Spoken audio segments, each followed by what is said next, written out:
brilliant. This is my first hybrid event, and I feel like I deserve some kind of medal for getting to this point.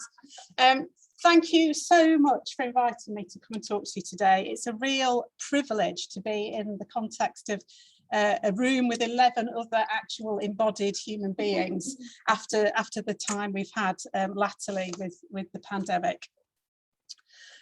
So this abject photograph on the front of a dementia nursing home residence file is of my father, Mike Peel, who was a primary school teacher, head teacher, before he took early retirement age 50 due to stress.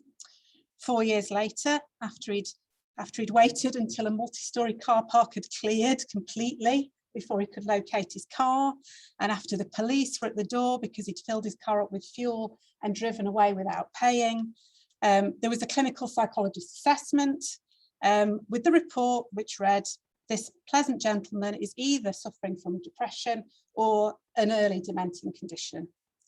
2 years later, aged 56, he was diagnosed with Alzheimer's disease with vascular components.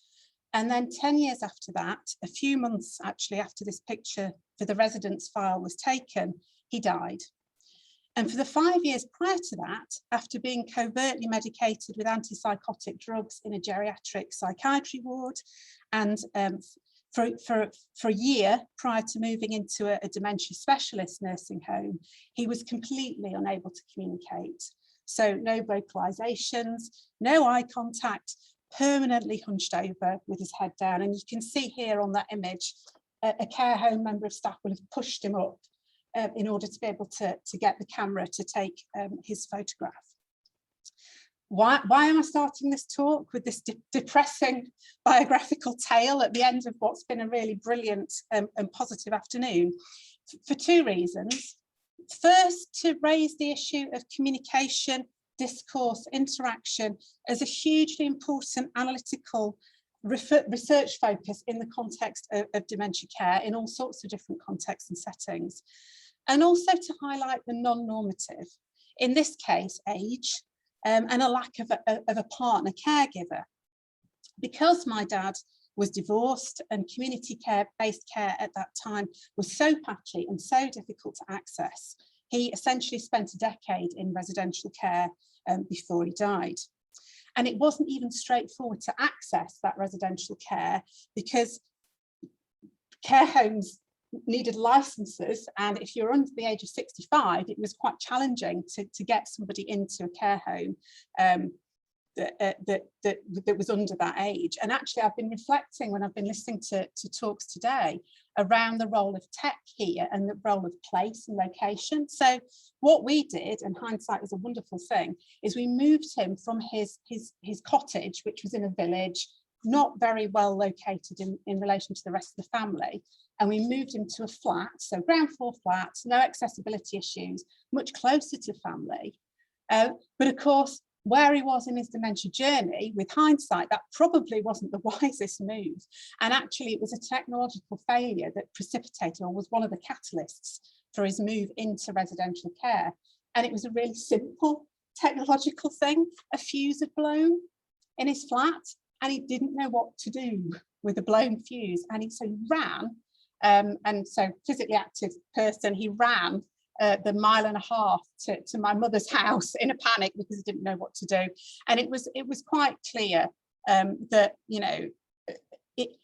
listening to Bill, hearing about Chris and Sally's house, if the environmental context had been different at that time, I think, the outcomes would have been quite different. So while his co-residents were listening to Vera Lynn, he was listening to, Simon and Garfunkel and the Beatles and the Pet Shop Boys. So he didn't fit into dementia care settings, and his daughters in their 20s and 30s didn't fit into dementia support circles either. So that's foregrounding the non-normative in relation to this, and I'll do a little bit more of that as we go on. But first, I want to foreground discourse in its broadest sense. So both in terms of the kind of the macro context, in terms of policy frameworks, in terms of the media landscape, in terms of public health and so on. So when I was involved in this area experientially, you didn't hear person living with dementia. You heard demented people, you heard dementia sufferer, but the language and the policy talk in this space was quite different from how it is now. And I think we can see that in part represented in the rebranding of the Alzheimer's Society, which is a key player here. So, you know, previously they were leading the fight against dementia, and yes, they might still be against dementia now, and of course it's the forget-me-not kind of dementia friends type symbol that's their logo now, but they're united. So a partnership style approach in terms of working to improve the situation for people living with dementia. There's also been, you know, a broad shift in the way that dementia discourse is focused historically on very much a deficit model in all sorts of different contexts and in all sorts of different settings. So if we think about early work by sociologists Sweeting and Gilhooly, they talked about the person living with dementia as in a liminal state between kind of life and death. And that's shifted tremendously in the last 20 years. And this is just one example from Burt and colleagues talking about, you know, this move to much more active citizenship and participatory engagement from people living with a dementia themselves. And of course, there's key players in this, people like Wendy Mitchell in the UK, who's written that beautiful biography, Somebody I Used to Know. Christine Bryden in Australia, again, who's lived a long time with an unusual dementia diagnosis, who've really, I think, in concert with others, of course, spearheaded a movement for advocating for themselves as a group rather than being spoken for and about. So there's been quite a shift, I think, at a macro level. Now, at a more micro level, and this resonates with Saul's talk, with Felicity's talk, with Lauren's talk earlier, it's very interesting to look at the way that everyday communication constructs our sense of self. So, you know, we've talked a lot about, you know, the physical environment being enabling and disabling, the environment that we co-inhabit as human beings with the engaging talk is also really interesting. And also how that manifests in you know, interview and focus group talk. I'm a qualitative psychologist. You know, I'm drawn to these modes of inquiry. Online support group talk. There's all sorts of spaces where we can take a look and work out you know, what's going on. But to move back to the macro and the sort of the media landscape, I found the work of Nicholas Rose in his 2006 book, The Politics of Life Itself, really useful in thinking about these kinds of things. And it acts as a bit of a counter, I think, to other perhaps more biomedical ways of thinking about health and lifestyle and behaviours and so on and so forth. And what he says is that advanced liberal and neoliberal democracies, that might be a bit of a moot point at the moment, but nevertheless, where individuals are enjoined to think of themselves as actively shaping their life course. So we're agentic citizens. You know, I'll run more, I'll run faster, and I can you know, control the outcomes of things. And then he goes on to say, of course, an ethic organised around the ideals of health and life produces anxiety, fear, and even dread at what one's biological future or that of those one's cares for might hold. So there's the dark side, if you like, of that kind of narrative, which, you know, is underpinned by, you know, very sound, increasingly sound and wise research. But nevertheless, as a phenomena, it's worth interrogating this. So in this particular piece of work, what I found when I analysed 350 UK national newspapers was that there's kind of a panic blame discourse. So on the one hand, dementia was represented as in rather catastrophic terms, so a tsunami, worse than death. And then that sat against what was appearing at this time, which is sort of the 2012-ish kind of period, coverage of sort of individualistic lifestyle and behavioural changes, which you can see in this image in the bottom left, are public health messages positioned to younger people or the worried well. It's not a discourse being communicated to people living with dementia and their carers themselves. So this was an interesting observation, and I combined this with interviewing carers and listening to what they had to say, both about their caring experience generally, but also about media representation more specifically. And I'll give you just one example of something that Emma said, and she wasn't typical, but I found this a very interesting account. So Emma said, you keep reading things like, well, make sure you keep active, that you keep reading that you do the crossword, and well, my Tim did the crossword every day of his life. It didn't stop him getting dementia. So there's an implication that it's somehow your fault if you get dementia because you're not being active enough or doing the crossword or, whatever. I mean, and it doesn't really make any difference at all whether Tim had done the crossword or not. He would have still got dementia. And who knows whether it's genetic or we don't know, what it is. There's still not enough. There's a lot of ignorance about it. So we can see here in Emma's talk, she creates a sense of the strength of the presence of these health-related messages by repeating, you keep reading. She then constructs the notions that there are activities and behaviours that can prevent the onset of dementia as kind of didactic commands. Well, make sure you keep active, etc., which she then contrasts with her own opposing experience. And she adds weight to her experiential authority by using extreme case formulation. So every, in reporting that her husband Tim did the crossword every day of his life, and it didn't stop him getting dementia. And then she goes on to directly link these individual lifestyle recommendations with blame and personal culpability, the development of dementia. And that's not the way these discourses are represented. This is top line public health messaging. But what was interesting here is listening to a carer's take on this, that there's an implication that it's somehow your fault before talking about the lack of knowledge about dementia etiology.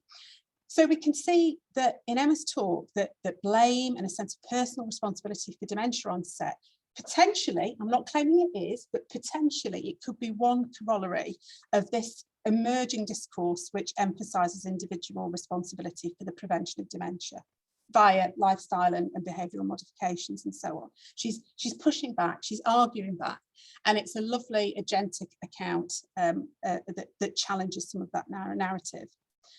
Now, when we look at the way that this particular bit of discourse is produced, of course, it's produced in the context of an interview.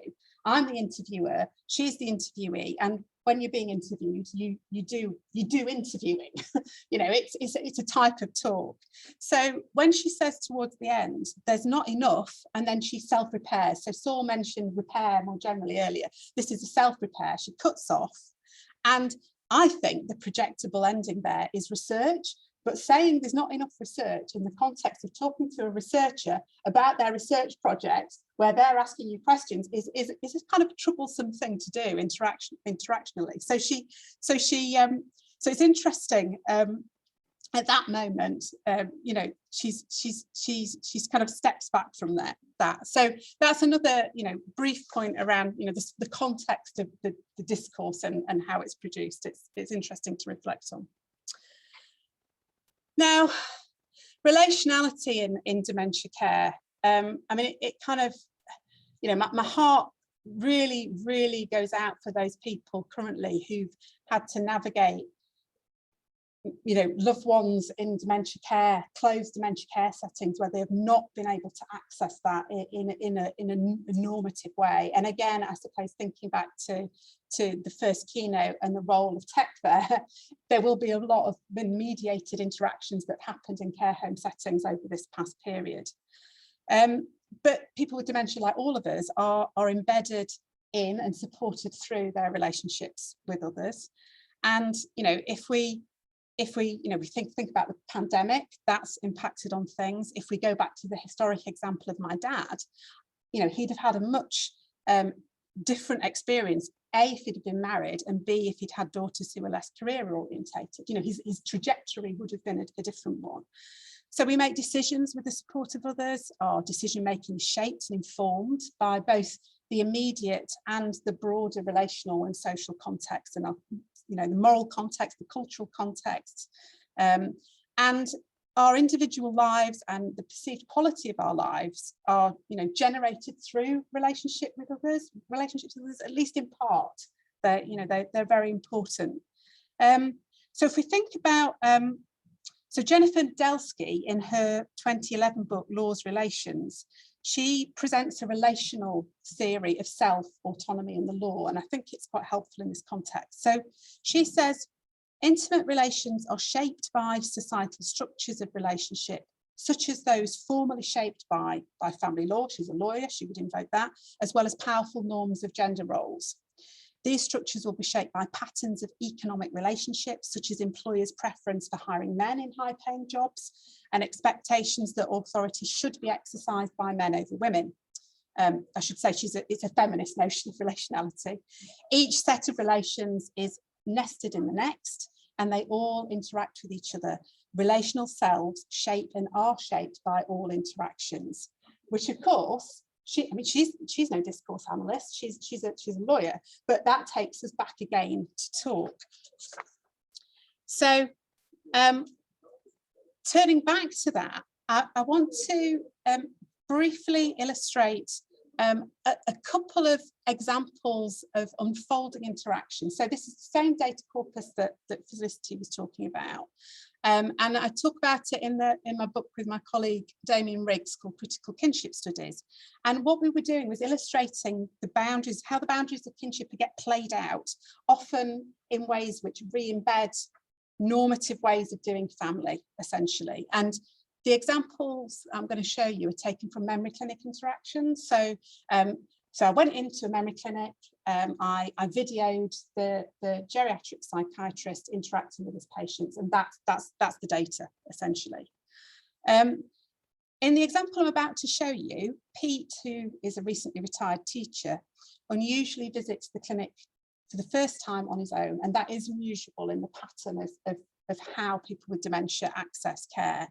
And he discusses worrying about his memory and provides numerous examples. So he says it's things like names, people I worked with only 4 years ago. I think, what on earth was their name? And it's totally gone. And towards the end of the appointment, the geriatric psychiatrist invokes Pete's wife. And let's have a little look at how he does it. And I'm ventriloquizing the people in the data set, because as we saw at the beginning of this, I am not as technologically sophisticated as either Felicity or Saul. So it's me narrating these data. So the doctor says, so it's very important to you and your wife, and I'm aware that things are not quite what they used to be. And I take it that Justine, Pete's wife, although she's only 1 year younger than you, is still functioning a bit better in these things. Now, leaving to one side the fact that conversation analytic research suggests that it is possible, given that Pete was unaccompanied, that he's experiencing non-progressive functional memory disorder rather than a degenerative dementia. Chris Elsey and colleagues found that. Putting that to one side, it's interesting that the contrast with Justine's putative functioning is inserted into the interaction. So she's not a co-present wife, she's inserted into the interaction.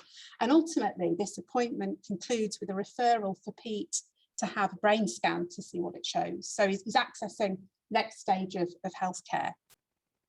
So it's a referral that's predicated less on Pete's cognitive performance. So earlier, the geriatric psychiatrist says you're performing pretty well on those tests. So it's not driven by the testing. It's more on his account of his wife's concern and the doctor's perspective that your wife is very important. So we're seeing, the relational dynamic here is influencing the clinical outcome. So, Pete reported that Justine will say, your memory's getting worse, you're forgetting things. And that's really, my wife's prompting that's brought me. So it's based on this account. So, and we know in the context of heterosexual relationships that, the spousal push for men to engage in healthcare is a culturally accepted kind of commonplace. So this isn't, the wife, Justine, is omnipresent in this particular clinical appointment. Now, whether a non-present same-sex spouse, a friend or a neighbour would have the same significant impact in shaping the trajectory of this institutional interaction and context. I can't, you know, fully claim that from these data. My hunch is that probably it wouldn't. And I do have one example from a neighbour, Sal, who's accompanying Beryl, who has a range of comorbidities, including dementia, and her husband, George, and they're both in their 80s, and they're at the clinic appointment. Now, Sal's characterised by George as like the very, very best daughter we could have just across the road. So George is invoking a kin-like relationship. But when I show you this data in a sec, we can see that the boundaries of kinship being drawn are being drawn rather differently in this exchange between the doctor and Sal. So doctor says, and she's got some changes like small stroke disease in the brain. Oh, I didn't know that. Well, that's what the brain scan showed, you see. So she's got that. So if I was her daughter, how would I know, you see? Well, yeah.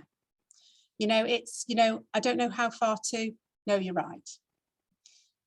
So much of this exchange is implicit. It's news to Sal that Beryl has vascular dementia. We can see that through the O, which is a surprise and change of state token.